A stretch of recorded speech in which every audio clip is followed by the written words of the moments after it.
ଅଗନା ଅଗନି ବନସ୍ତରେ ଥିଲା ଏକ ବହୁତ ବଡ଼ ଗଛ।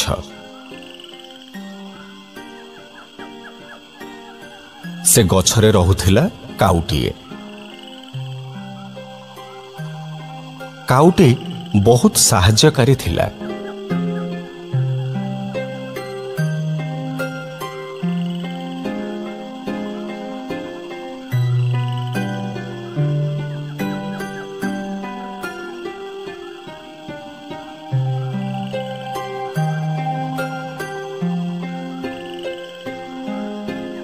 ଦିନେ ସେ ଗଛରେ ରହିବା ପାଇଁ ଦୁଇଟି ମାଙ୍କଡ଼ ଆସି ପହଞ୍ଚିଲେ। ବାଃ, ବଢିଆ ଗଛଟେ ହେଇଛି ତ। ହଁ, ଏଠି ସବୁ ସୁବିଧା ବି ଅଛି। ପାଣି ପିଇବା ପାଇଁ ଆମକୁ ବେଶୀ ଦୂରକୁ ବି ଯିବାକୁ ପଡିବନି। ତାହେଲେ ଆଜିଠୁ ଆମେ ଏଇଠି ରହିବା। ହଁ, ଏଇଠି ରହିବା।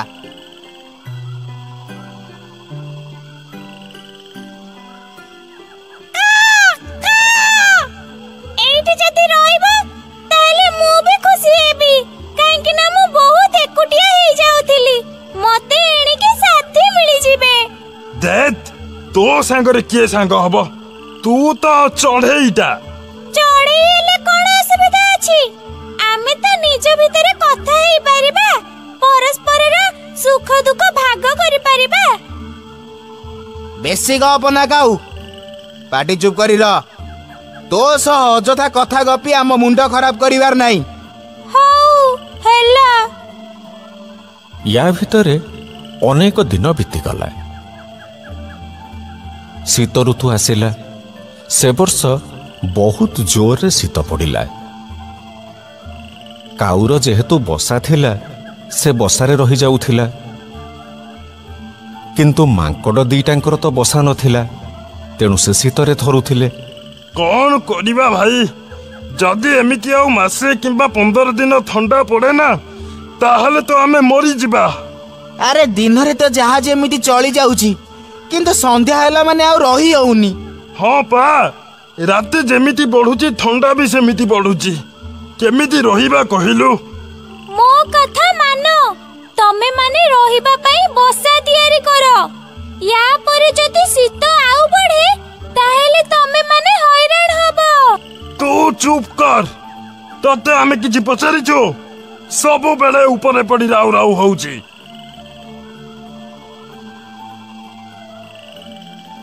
ୟା ବସାଟା ଭାଙ୍ଗିଦେଲେ କାମ ସରନ୍ତା। ଯେତିକି କଥା ଗପୁଛି ନା, ସବୁ ବନ୍ଦ ହେଇଯାନ୍ତା। ଦେଖିବୁ ଦେଖିବୁ ଏବେ ଭାଙ୍ଗିବୁ ତ ବସା। ନାଇଁ ନାଇଁ ଭାଇ ମାନେ, ମୋର ଭୁଲ ହେଇଛି। ମୁଁ ଏମିତି ଗୋଟେ କହୁ କହୁ କହିଦେଲି। ଦୟାକରି ମୋ କଥା ଧରନି, ମୋ ବସା ଭାଙ୍ଗନି।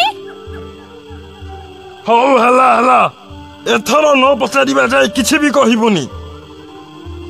କିଛି କହିବୁନି ମାନେ କିଛି କହିବୁନି। ଏକଦମ ଚୁପ୍ ହେଲା। ହଉ ଆଜ୍ଞା, ମୁଁ ଆଜିଠୁ କିଛି କହିବିନି।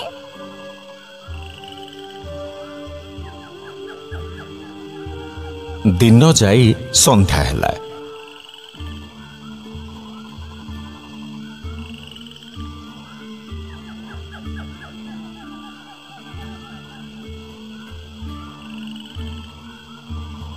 ମାଙ୍କଡ଼ ଦୁଇ ଜଣ ଗଛ ପାଖକୁ ଫେରିଲେ।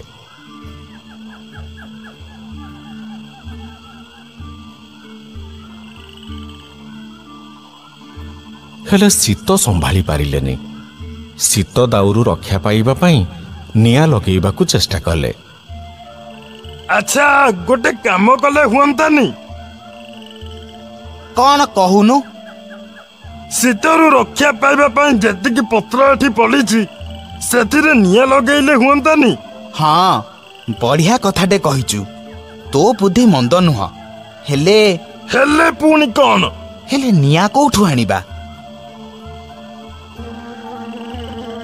ହଁ, ସତରେ ତ ୟାରିଠୁ ନିଆଁ ମିଳିବ। ଚାଲ ତାକୁ ଧରିବା।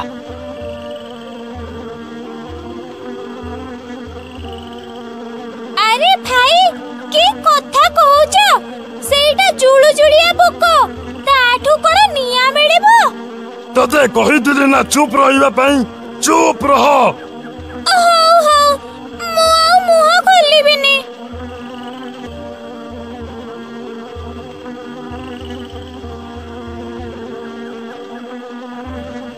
ଓହୋ, ଏ ନିଆଁକୁ ତ ଧରି ହେଲାନି।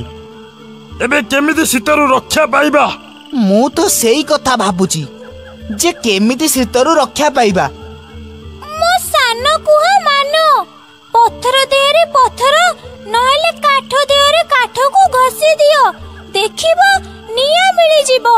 ଏ କାଠକୁ କାଠରେ ଘଷିବିନି, କାଠକୁ ତୋ ଦେହରେ ଘଷିବି। ରହ, ବାରମ୍ବାର ମନା କରୁଛି, ମଝିରେ କଥା କହନି, ହେଲେ ଇଏ ତ ଚୁପ୍ ହଉନାହିଁ। ଆଜି ଆକୁ ସବୁଦିନ ପାଇଁ ଚୁପ୍ କରିଦେବାକୁ ପଡିବ। ମୁଁ କଣ କଲି? ମୁଁ ତ ତମ ଭଲ ପାଇଁ କହୁଛି। ଜୁଳୁ ଜୁଳୁ ଏଠୁ ନିଆଁ ମିଳିବନି, କାଠକୁ କାଠରେ ଘଷିଲେ ନିଆଁ ମିଳିବ। ଦେଖିବୁ ଏବେ।